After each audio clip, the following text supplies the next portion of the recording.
Hey, salut les gens, ici Tsubani. On se retrouve aujourd'hui pour une nouvelle chronique qui s'appelle Tsubasa. Qu'est-ce que c'est que donc?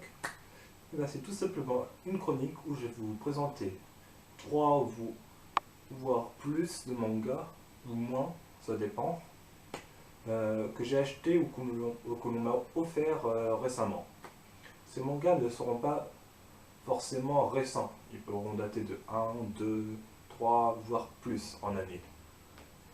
Donc aujourd'hui on va commencer avec tout d'abord 3 mangas.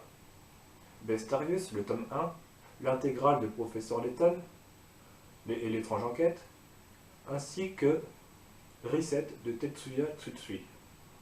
Donc c'est parti. Alors tout d'abord commençons par Bestarius. Alors que dire de Bestarius? Tout simplement d'abord c'est que c'est génial, on commence déjà avec une illustration magnifique.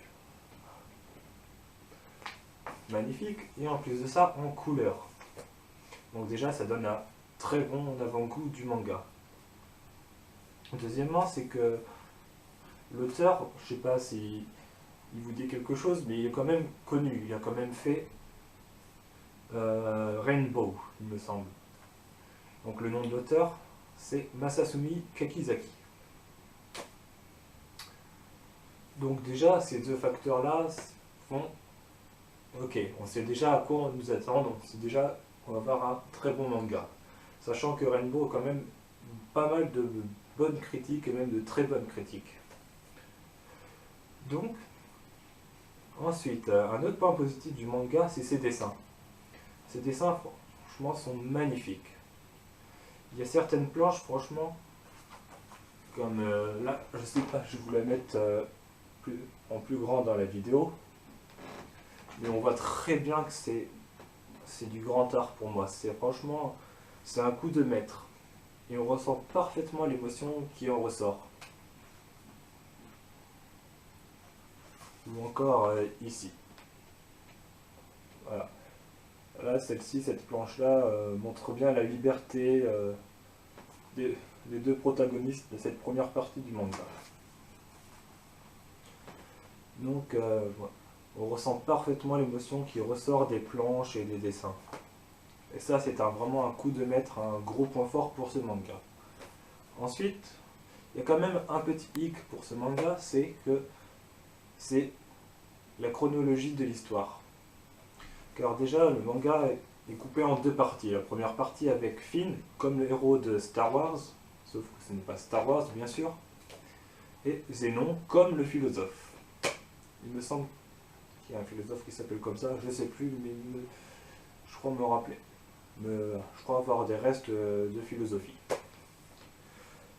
Donc, ça encore, ça va. Seulement le hic, c'est que ils ont décidé de mettre l'histoire de Finn en premier et l'histoire de Zénon en deuxième. Vous allez me dire, mais pourquoi? Ça pose pas de problème?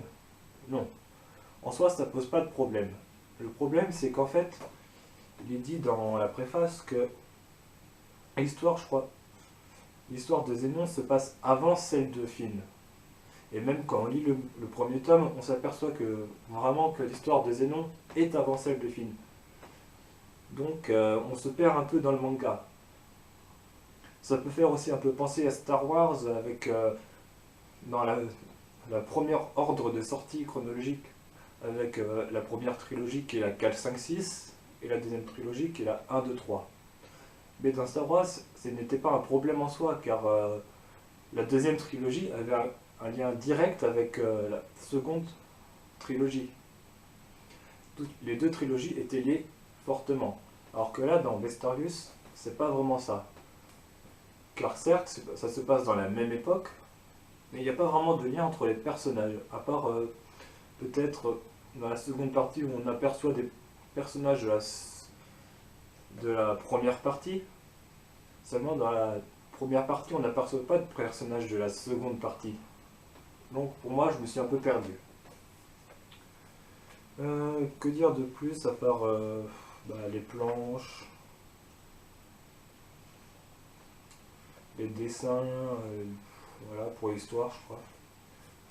Donc voilà. Ah oui, et je pense à mon avis aussi que le titre du manga est un peu lié aussi au au bestiaire, donc bestiaire, Bestarius.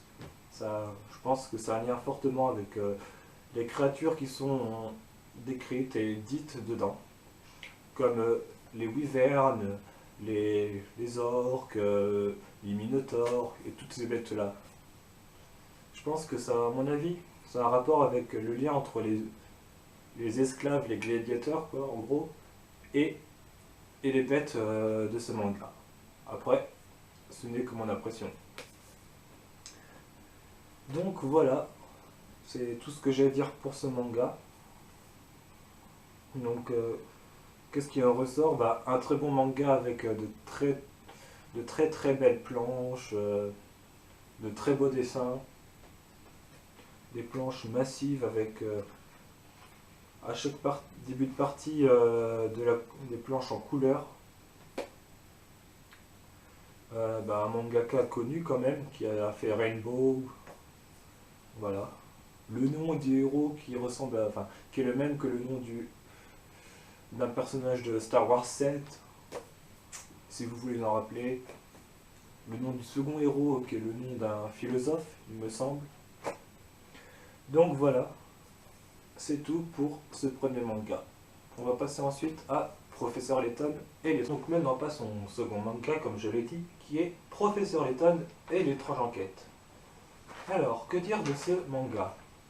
Bah, tout simplement que c'est un manga que j'ai trouvé très nostalgique.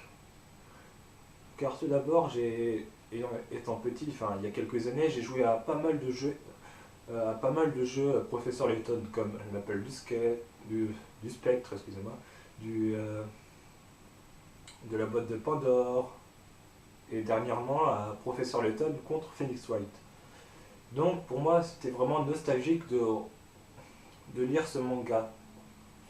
Car de retrouver le professeur, Luke, voir Flora, c'était nostalgique pour moi. Ça m'a donné envie de rejouer à ces jeux-là. Car dans les jeux Nintendo DS et Nintendo 3DS, ce sont mes préférés jeux avec les jeux Phoenix Wright. Donc voilà, pour le premier point. En deuxième point aussi, il y a un point aussi que j'ai bien aimé, c'est les énigmes. Car on retrouve dans ce manga des énigmes aussi, comme dans les jeux. Et ça c'est génial. Et il y a même des niveaux d'énigmes avec les Picala. Donc 10 Picala c'est une énigme faible, enfin facile à résoudre. Et je crois que ça peut aller jusqu'à 40 voire 50 Picala. Ça indique une énigme assez compliquée à résoudre. Et ça je trouve ça génial. Parce que dans le manga, il y a ces niveaux d'énigmes aussi. Donc c'est super. Et aussi pour les énigmes. À chaque fois qu'on lit les énigmes, c'est comme si on était un des personnages en fait du manga. On est immergé totalement dans le manga. Car on prend la place d'un des personnages qui doit résoudre l'énigme. Et ça je trouve ça génial parce que t'es passionné, t'es à fond dans le manga en fait quand tu le lis. Donc voilà. Après niveau des dessins, il n'y a pas grand chose à dire, ça reflète juste parfaitement la série des Professeurs Layton et autres jeux comme ça. Alors sinon pour histoire, bah il n'y a pas vraiment d'histoire, c'est juste on va dire des petites nouvelles de manga, petits mangas en fait, des petites histoires du professeur avec Luke, avec les autres personnages et tout. Donc ouais, en conclusion pour ce manga, c'est un manga qui peut très bien aller pour des petits comme pour les grands parce que c'est nostalgique, voilà, tout simplement. Le mot à retenir pour ce manga, c'est la nostalgie. Donc oui, j'avais pas grand chose à dire dessus, mais bon, je voulais à tout prix en parler de ce manga parce que c'est l'un pour l'instant que j'ai adoré le plus dans les 3 mangas que je présente. Passons maintenant au 3e manga de cette catégorie, donc Reset. Qu'est-ce que j'ai pensé de Reset? Parce que c'était un manga atypique et original, pour une bonne raison, c'est qu'il essayait d'approcher le jeu vidéo autrement que SAO ou Log Horizon. ou encore Hulk, mais qui est un peu moins connu que SAO et Log Horizon, bien sûr. Mais du coup, l'approche de Reset pour le jeu vidéo est atypique car en fait on n'en parle pas énormément, mais ça nous fait quand même savoir que le jeu vidéo a un lien important dans le manga. Mais ils ne le disent pas en fait, ils nous le font ressentir au travers de ce one shot. Et ça, je trouve ça génial, c'est une bonne approche. Donc, pour pas trop spoiler l'histoire, c'est tout ce que je vais dire. Maintenant, passons au dessin. Alors, le dessin, on reconnaît parfaitement la patte de Tetsuya Tsuchi, donc celui qui a fait Prophecy et Poison City dernièrement. Mais il y a quand même un petit hic, c'est le fait que sur certaines planches, il n'y a qu'un fond blanc. Et ça laisse un gêne. Enfin, pour moi, ça m'a laissé un gêne. Mais le manga se lit quand même très bien, car dans les scènes importantes ou les scènes d'action, on ressent parfaitement l'action qui est transcrite. Et pareil pour les émotions. Je tiens à préciser que certaines scènes sont assez choquantes et peuvent être troublantes pour des petits, donc il n'est pas à donner à des enfants. Mais pour les scènes d'action, franchement, on ressent parfaitement l'émotion, l'action qui doit être transmise avec ce dessin. Le dessin est quand même assez mature, car il faut savoir que Reset est un seinen qui est édité chez Kiun Seinen donc. Mais voilà. Donc en gros, ce qu'il faut retenir de ce manga, c'est un manga atypique et original qui se démarque des autres œuvres du même type, qui parlent du jeu vidéo ou autre chose. Et que le dessin est assez mature et beau à voir, mais qui manque quand même quelques fonds, quelques arrière-plans sur certaines planches. Donc voilà ce qui conclut cette première chronique sur Tsubasa, sur mes coups de cœur donc, et sur les mangas que j'ai bien aimés. Donc si vous avez aimé la vidéo ou apprécié, n'hésitez pas à la partager, à aimer et à la commenter. Si ce n'est pas le cas, mettez un j'aime pas ou dites-le. C'est toujours sympathique de voir car les commentaires négatifs ou positifs, c'est toujours constructif et ça aide au développement de la chaîne. Du coup, sur ce, je vous dis à bientôt pour une prochaine vidéo.